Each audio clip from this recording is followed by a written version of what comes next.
Red রোডে দুর্ঘটনা। BR আম্বেদকরের মূর্তির রেলিংয়ে ধাক্কা কন্টেনার যুক্ত লরির। অল্পের জন্য বাঁচল আম্বেদকরের মূর্তি। ধাক্কার অভিঘাত বেশি হওয়ায় লরির দরজা কেটে বার করতে হয়েছে চালককে। নিয়ন্ত্রণ হারিয়ে দুর্ঘটনা বলে অনুমান পুলিশের। দুর্ঘটনার আগে লরিটির সামনে চলে আসে দুটি যাত্রী বোঝাই বাস, আর দুটি বাসকে বাঁচাতে উল্টে যায় লরিটি, দাবি প্রত্যক্ষদর্শীদের।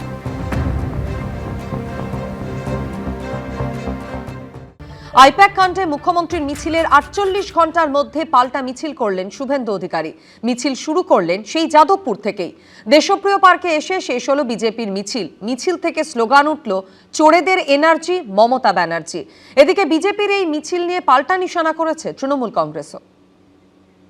চোরেদের বাঁচানোর মরিয়া প্রয়াস করেছেন, তাই মিছিল থেকে আওয়াজ উঠেছে, চোরেদের এনার্জি নাম তার মমতা ব্যানার্জি। শুভেন্দু অধিকারী নিজে চোর হয়ে চোরের সমর্থনে মিছিল করবেন, এটা খুব স্বাভাবিক। রুট আলাদা, কিন্তু শুরু হলো একই জায়গা থেকে। আইপ্যাকের কর্ণধারের বাড়ি ও অফিসে ইডির হানার প্রতিবাদে শুক্রবার যাদবপুর থেকে মিছিল করেছিলেন মমতা বন্দ্যোপাধ্যায়। মিছিল গিয়েছিল হাজরা অবধি। তার ৪৮ ঘন্টার মধ্যে রবিবার আইপ্যাক কাণ্ডে মুখ্যমন্ত্রীর ভূমিকার প্রতিবাদে পাল্টা মিছিল করলেন শুভেন্দু অধিকারী। রবিবার যাদবপুর 8B বাসস্ট্যান্ড থেকে শুরু হয় মিছিল। নেতৃত্বে ছিলেন শুভেন্দু অধিকারী। বৃহস্পতিবার ইডির অভিযান চলাকালীন প্রতীক জৈনের বাড়ি থেকে সবুজ ফাইল, ল্যাপটপ নিয়ে বেরিয়ে এসেছিলেন মমতা বন্দ্যোপাধ্যায়। মুখ্যমন্ত্রীর সেদিনের ছবি দেওয়া প্ল্যাকার্ড হাতে রবিবার পথে নামল বিজেপি। প্ল্যাকার্ডে কোনোটায় লেখা চোরেদের এনার্জি মমতা ব্যানার্জি, কোনোটায় আবার লেখা ফাইল চোর মমতা, জেনে গেছে জনতা। মিছিল থেকে ওঠে মুহুর্মুহু স্লোগান।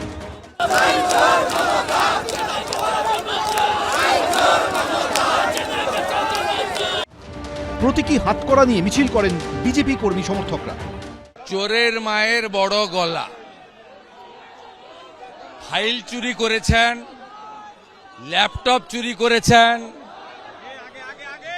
ইডির যে আইনগত অধিকার, সেই অধিকারে হস্তক্ষেপ করেছেন, আইন হাতে তুলে নিয়েছেন, সংবিধান ভেঙেছেন, মুখ্যমন্ত্রীর চেয়ারের গরিমা নষ্ট করেছেন, আর চোরেদের বাঁচানোর মরিয়া প্রয়াস করেছেন। তাই মিছিল থেকে আওয়াজ উঠেছে, চোরেদের এনার্জি নাম তার মমতা ব্যানার্জি। ভারতবর্ষের মানুষ দেখেছে, বাংলার মানুষ দেখেছে, বিজেপি কাঁথিতে মিটিং করে 2016 সালে বলেছিল সারদার চোর, নারদার তোলাবাজ শুভেন্দু অধিকারীকে গ্রেপ্তার করতে হবে। সারা ভারতবর্ষে বিজেপি যাদের যাদের রেপুটেড চোর বলেছিল তাদেরকে মালা দিয়ে বরণ করে অলঙ্করণ করেছে পদ দিয়ে। এ রাজ্যে লিডার অফ অপোজিশন, আসামে মুখ্যমন্ত্রী বানিয়েছে হেমন্ত বিশ্ব শর্মাকে, যাকে বিজেপি বলেছে 800 কোটি টাকা চোর। সারা ভারতবর্ষে চোরেদের সমাহার যাদের বলেছিল, সব চোরেদের একসাথে নিয়েছে, নবরত্ন সভা বানিয়েছে ভারতীয় জনতা পার্টি।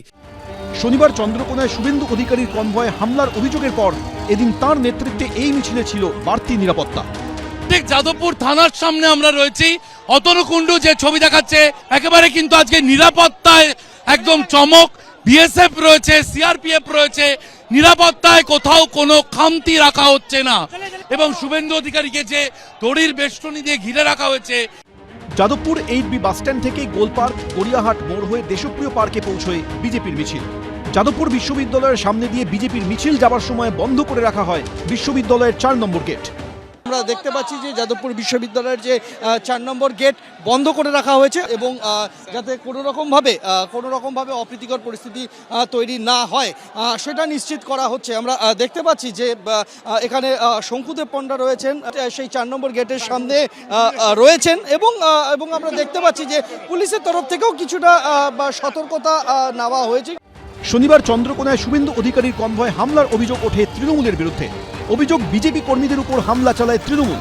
এদিন এই মিছিল থেকে তার প্রতিবাদেও স্লোগান তোলেন বিজেপি কর্মী সমর্থকরা। শিবাশিস মৌলিক, সন্দীপ সরকার, সৌমিত্র রায়, এবিপি আনন্দ। সাধারণ নাগরিক হলে আজ জেলে থাকত। আইপ্যাক কাণ্ডে মমতা বন্দ্যোপাধ্যায়ের পাল্টা পথে নেমে এভাবেই আক্রমণ শানালেন শুভেন্দু অধিকারী। প্রার্থী যেই হোক না কেন, ভবানীপুরে মমতা বন্দ্যোপাধ্যায়কে হারানোর ফের একবার চ্যালেঞ্জ ছুড়ে দিলেন শুভেন্দু অধিকারী।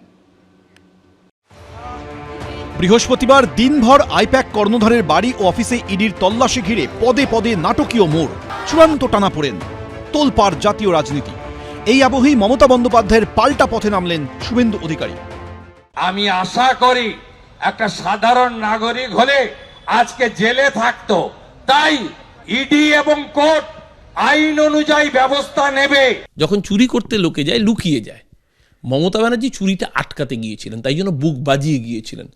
এই জন্যই তিনি জননেত্রী।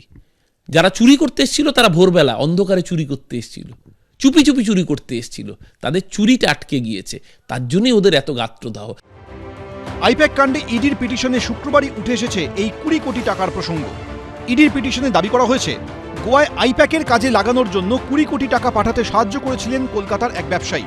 তথ্য অনুযায়ী আইপ্যাকের ডিরেক্টর এবং সহপ্রতিষ্ঠাতা প্রতীক জৈন গোয়ায় এই সংস্থার কাজ দেখতেন। এই টাকা এমন একটি সংস্থার কর্মীর হাতে দেওয়া হয়েছিল যারা গোয়ায় আইপ্যাকের হয়ে কাজ করার কথা স্বীকার করেছিল। আর রবিবার আইপ্যাক কাণ্ডে মিছিল থেকে এই নিয়ে চাঞ্চল্যকর দাবি করলেন শুভেন্দু অধিকারী। গোয়ার ভোটে লড়লেন আসানসোলের লালা এবং বিনয় মিশ্রর কয়লা কেলেঙ্কারি, সেই হাওলার 20 কোটি টাকা গোয়া নির্বাচনে তৃণমূল কংগ্রেসের হয়ে খরচ করেছিল। ইডি তল্লাশিতে হোটেল থেকে কয়েক কোটি টাকা উদ্ধার হয়। 2022 সালে দিল্লিতে একটি এফআইআর রেজিস্টার করে ইডি। সেই মামলার রেফারেন্সে এসেছিল সার্চ ওয়ারেন্ট নিয়ে তদন্ত করতে, কারণ তাদের চার্জশিট বা ইত্যাদি দিতে হয়, এটা একটা প্রক্রিয়া। এদিন ফের ভবানীপুরে মমতা বন্দ্যোপাধ্যায়কে হারানোর হুঁশিয়ারি দিয়েছেন বিরোধী দলনেতা। দক্ষিণ কলকাতার মাটিতে দাঁড়িয়ে বলে গেলাম, বিজেপি যাকেই প্রার্থী করুক, ভবানীপুরে মমতা ব্যানার্জিকে হারানোর দায়িত্ব শুভেন্দু অধিকারী। আমার দায়িত্ব, আমি দায়িত্ব নিয়ে ভারতীয় জনতা পার্টিকে ভবানীপুরে 2026-এ ভবানীপুর ভাববেন পরে, আগে নন্দীগ্রামটা ভেবে নিন। পঞ্চায়েত নির্বাচনের ফলাফলে 15,000 ভোটে পিছিয়ে রয়েছেন। নন্দীগ্রাম থেকে পালাবেন না যেন, নন্দীগ্রামেই হারাবো। হিম্মত থাকলে নিজে দাঁড়িয়ে দেখান, 1 লাখ ভোটে হারাবে ভবানীপুরের মানুষ। এদিনের মিছিল থেকে এসআইআর নিয়েও ইঙ্গিতপূর্ণ মন্তব্য করেছেন শুভেন্দু অধিকারী।